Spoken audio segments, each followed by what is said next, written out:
Bom, pessoal, vamos para a nossa 17ª aula do curso da NBR 6122 de 2019. Vamos comigo!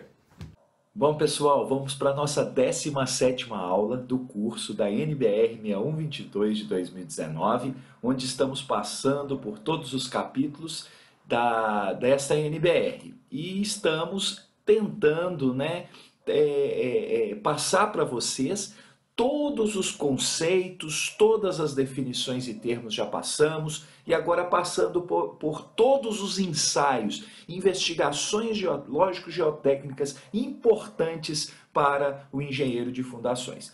Então, voltando aqui ao nosso moto, Nosso moto é projeto e investigação de solo, não é custo, é investimento. Isso é muito importante a gente ter em mente, muito importante a gente seguir com esse raciocínio. Estamos no capítulo 4, vamos para a parte 5, dessas nossas aulas, falando de investigação geológico-geotécnica, falando sobre os ensaios necessários, tanto de campo e depois vamos falar dos de laboratório, Lembrando que esse item 4.5 fala, que os ensaios de campo visam determinar parâmetros de resistência, deformabilidade e permeabilidade. Então a gente vai buscar entender por que a norma deixa para nós alguns tipos de ensaio. E aí, gente, existe realmente uma certa separação, um certo distanciamento entre aqueles engenheiros de fundações mais ligados à área de estruturas daqueles engenheiros de fundações mais ligados à parte de geotecnia. Isso faz com que eu insista na multidisciplinaridade, faz com que eu insista na necessidade sine qua non de que as disciplinas se envolvam, que as disciplinas se unam, que as disciplinas trabalhem de forma conjunta, Isso é muito importante para nós nesse momento, tá? Então, no item 451, a gente falou das sondagens mistas e rotativas, falou da importância de quando se chega no impenetrável a percussão, a importância da gente ter essa questão da dúvida, ser sanada, porque o projetista precisa de uma informação consistente para que, como dado de entrada, ele trabalhe, Isso é importante, não somos estação de tratamento de esgoto. Falamos em aulas anteriores do 452, que é a sondagem a percussão com a medida do torque, o quão isso é importante para a gente ter um dado adicional da sondagem SPT, que seria relativo ao atrito lateral, Nós indicamos um livro, esse livro Ensaios de Campo, da Oficina de Textos, do Schneid, do Odebrecht. Isso é um livro muito legal, muito didático, muito importante para a gente ter na nossa biblioteca, Isso é fundamental. Passamos então hoje a falar de um ensaio novo no contexto de que nós não falamos dele ainda, mas nós vamos fazer um histórico aqui, vocês vão ver que não tem nada de novo, Então aqui, ó, o ensaio de cone deve ser executado conforme a STM D2435, D2435M e a STM D5778. Por quê, gente? Nós vamos falar daqui a pouco por que a própria norma brasileira atualizada, 2019, faz uma referência, desde o capítulo referência, normas e referência, a gente tinha falado dessas normas aqui, de uma norma estrangeira. Nós vamos comentar isso aqui, mas é basicamente por causa de atualidade, ter informação mais atual sobre o ensaio. Nossa norma ela está antiga, Então isso é muito importante. Esse ensaio consiste então o quê? Na cravação contínua, olha o cone aqui, na cravação contínua de uma ponteira composta de cone e luva de atrito, tá? Cone e luva de atrito sendo cravado de forma contínua, Aqui só um breve histórico para mostrar para vocês que não tem nada de novo, Lá na Holanda o sistema foi criado em 1932, Em 1950 isso é consolidado com o uso e a criação da luva de atrito lateral, Isso é importante. E em 1950 o uso no final da década de 50 pela empresa Stacas Frank, muito famosa no nosso país, iniciou o uso disso também, né? Então, assim, só uma explicação, vamos falar assim, fora norma, né? Fora norma, né? Quando eu não deixo aqui explicando que é NBR, é porque eu estou pegando mais um esclarecimento para a gente entender melhor aquele ensaio e o que eu posso obter dele, né? Isso é muito importante para nós. O ensaio CPT consiste na cravação estática lenta, né? Cravação estática lenta de um cone mecânico ou elétrico que armazena em um computador os dados a cada 20 centímetros. Então, assim, veja bem, nós podemos obter informações a cada 20 centímetros de quê? De ponta, atrito lateral, e na hora que a gente falar do CPTU, nós podemos medir também poropressão. Isso são dados muito interessantes, né?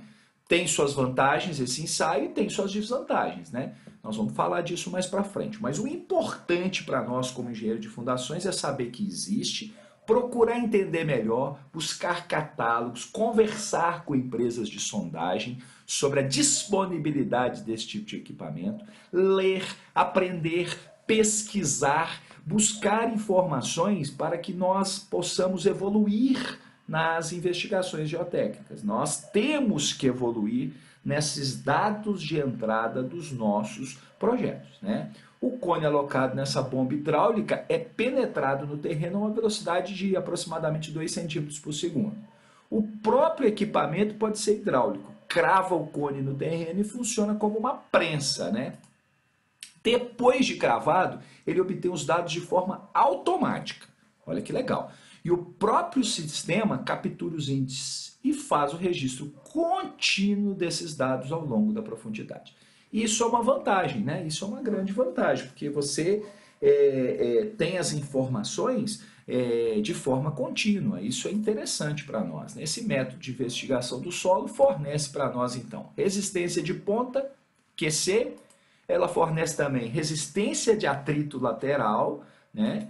E fornece também uma correlação entre os dois, óbvio, né? E é direta, né? FS sobre QC, que é esse RF, que é medida em percentual, que permite identificar o tipo de solo, tá? Então é uma taxa, né? Vamos falar assim, uma taxa, uma correlação entre o FS, que é a resistência lateral, e o QC, que é a resistência de ponta, e ele me fornece essas informações. Aqui, gente, um exemplo, né, de sondagem de ensaio de cone, né? Mostrando exatamente, não está na mesma ordem aqui, né? Mas mostrando exatamente para nós essa história, né? Essa historiazinha aqui do atrito lateral, da ponta, dessa relação entre o atrito lateral e a ponta, mostrando para nós de forma contínua essa informação para nós. E aqui uma comparação, né? Foi esse estudo aqui em específico, fez uma comparação entre o elétrico e o mecânico, né? Mostrando aqui, né, um pouquinho as diferenças de resultado, mas você vê que basicamente o jeitão da curva é o mesmo jeitão, né? Dá uma diferença um pouquinho no percentual, né, nos valores, mas é a mesma coisa. Olhando aqui só para a gente ver, né, a luva, o cone, a pedra porosa aqui, né, que a gente pode medir a poropressão, nós vamos falar daqui a pouco mais especificamente. Então, gente, o ensaio de cone, voltei para a NBR, é usado para determinação da estratigrafia e pode dar indicação da classificação do solo. Tá, beleza. Então, eu posso usar esse ensaio, obviamente, para saber estratigrafia, né, camada por camada, o que eu tenho ali. Propriedades dos materiais ensaiados podem ser obtidas por correlações, mesma história, sobretudo em depósitos de argilas moles e areias sedimentares. Destaque, argilas moles e areias sedimentares, o quão eficiente é esse ensaio. Beleza, além disso eu tenho o ensaio que a gente chama de piezocone, o CPTU, que permite que além dessas medidas de atrito lateral e ponta, eu consiga também, né, a medida da poropressão gerada durante o processo de cravação e, eventualmente, sua dissipação. Então eu tenho como medir também a partir vamos falar assim, de uma diferenciação do meu cone, né? Eu consigo também realmente medir essa poropressão. Noruega de Iambu, né? Iambu, 1974, cria o piezocone CPTU, ensaio com medidas de pressões neutras. Isso é exatamente um dado histórico, né? Outros nomes, né? A gente pode conhecer como outros nomes, piezocone, CPT, ensaio de cone, ensaio de penetração estática, EPC, Deep Sound. Então, assim, nós temos alguns nomes para falar a mesma coisa praticamente, né? Então, o ensaio de cone, basicamente, estou mostrando aqui uma fotinha para vocês, né? Detalhe da pedra porosa de medida da pressão neutra aqui, né? Esse o real, esse o desenho, né? E exatamente agora aqui mostrando um que tem a medida de ponta, o atrito lateral e a medida da poropressão destacada. Fato, nosso objetivo é apresentar o que a NBR nos tem fornecido como oportunidade de ensaio de investigação. Nós não estamos entrando profundamente no que é exatamente o ensaio de penetração, né? Nós estamos dando uma ideia, evidentemente eu aconselho a vocês aguardarem mais um pouco quando a gente estiver em outros cursos fazendo cálculo de fundação, aonde eu tenho essas informações, mas o mais importante, meu intuito mais importante aqui é te alertar que você precisa estudar outros tipos de ensaio. Não ficaremos limitados a só o SPT. A SPT resolve muita coisa, sim, mas não vamos ficar limitados. A nossa mente de engenharia não pode ser limitada a somente o aspecto do SPT. É isso que eu bato na tecla sempre. Existem outros ensaios. Nós precisamos conhecê-los profundamente para que sejamos técnicos eficientes, para sabermos exatamente na hora de uma dúvida, poxa, qual sondagem eu me recorro, qual investigação eu vou recorrer, que informação para mim é uma informação estimada, que informação para mim é válida, que correlação que eu estou fazendo com o SPT aqui, que é muito válida, né? muito analisada, uma correlação que já é firmada para aquele tipo de solo e qual que não é, e aí é muito importante, tá bom? Lá em 91, né, ensaio de penetração de cone in situ, nessa norma não há menção às leituras de pressões neutras, né? A evolução, gente, é muito dinâmica, portanto, é necessário usar normas internacionais como o Eurocode e a ASTM, por isso que a gente está falando. Nós estamos falando de equipamento. O equipamento evolui muito rápido. Então é importante a gente ter uma norma mais atual para tomar como referência. Esta é uma das explicações que a nossa própria norma de fundações criada no ano passado manda referenciar a norma estrangeira. Bom, quais são as vantagens desse tipo de ensaio? As características do solo são obtidas por correlações, né? Isso é uma vantagem. Nós conseguimos basicamente obter características do solo.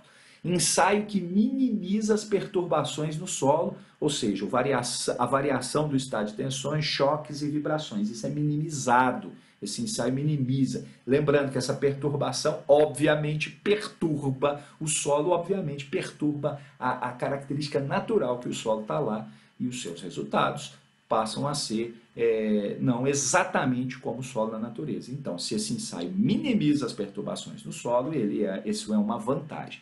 Representa melhor o comportamento de estacas de fundação, então ele me dá informações mais consistentes para esse tipo de fundação, né? Isso é importante, e independe do operador. Lembra, né, o SPT, né? A gente costuma brincar, né? Aquela história, né, de subir a mesma distância o tempo todo, dependendo do operador, claro, né? A norma está mudando isso, está permitindo equipamento dinâmico, mas estou falando no momento, né? Independente do operador. Desvantagens, né? Não coleta amostras para inspeção visual, é uma desvantagem, né? Obviamente, né? Necessita de equipamentos especiais, né? São equipamentos, se você for comparar com o SPT, são equipamentos muito maiores, muito mais difíceis de transportar. Dificuldade para transportar o equipamento em região de difícil acesso, né? não consegue penetrar em camada muito densa e com a presença de pedregulho e matacões. Também é uma desvantagem. Maior custo quando comparado a ensaios típicos tais como o SPT. Então aí pega, né? Essas coisas pegam, né? É claro, nós temos que avaliar o contexto de que investigação geológico-geotécnica não é custo, é investimento. Isso é muito importante na nossa análise. O que vem a seguir? Na próxima aula, nós vamos falar sobre o ensaio de palheta, o Vanitest. Vamos falar também a respeito, nas próximas aulas, do ensaio de placa em fundações diretas, né? Nós vamos falar a respeito dos ensaios de laboratório, tá bom? Muito obrigado, continue comigo, dê seu like, participe, compartilhe o nosso canal e vamos caminhando, vamos caminhando. Um abraço para vocês e até a próxima aula. E aí, pessoal, gostaram da 17ª aula? Muito legal, aplicando o ensaio de cone na engenharia de fundações. Várias particularidades. Espero vocês na próxima aula. Deixe o seu like, distribua a informação para os seus amigos, divulgue o canal, conto com seu apoio e divulgação e até a próxima aula.